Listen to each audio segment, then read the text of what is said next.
Welcome to another edition of our StaySmart newsletter and podcast, brought to you by Viciniti Corporate Housing, where we try to keep you updated on what we see happening in the industry.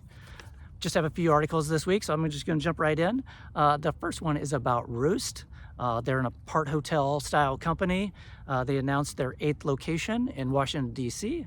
They're opening the Roost White House. It's a 35-room apart hotel that's opening. It's their 8th location, like I said, and they have more in the pipeline. So we've just seen a lot in this segment and that apart hotel style of accommodations, that growth. And that I do believe they have Austin next on their itinerary. So congratulations to Roost, and as we continue to see growth in the apart hotel segment. And then the next article is about VRBO. And this kind of lines up a little bit with something that we talked about on our last podcast, was Airbnb's 15% fee for hosts that have multiple properties, use a property management company.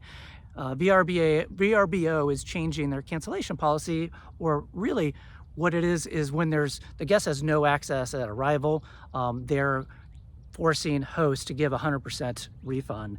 And they're also, possibly future penalties to that host if something happens like that. And it doesn't matter if it's, miscommunication or malicious, they're just automatically going to do 100% refund back to the guest. So we've seen these companies, Airbnb and VRBO, really pivot to more of a guest focus or guest centric approach to these regulations and these rules and these fees.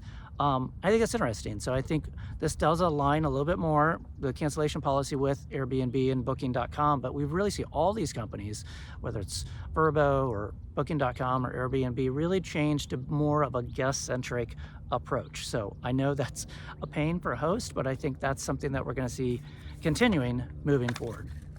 And then finally, we have an article, Nearsight. It's an AI accommodations procurement tool for furnished accommodations, whether it's insurance housing companies or corporate housing companies.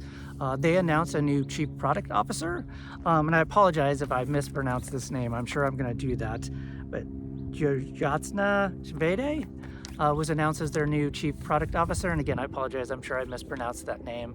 But they're growing, Nearsight's growing, and this is just a new hire to help them scale as they continue to grow in that segment. And congratulations to my friends over there at Nearsight. But that's what I see transitioning this week. If there's anything that you want to hear us talk about, please let us know. But otherwise, from Phoenix, Arizona, take care, everyone.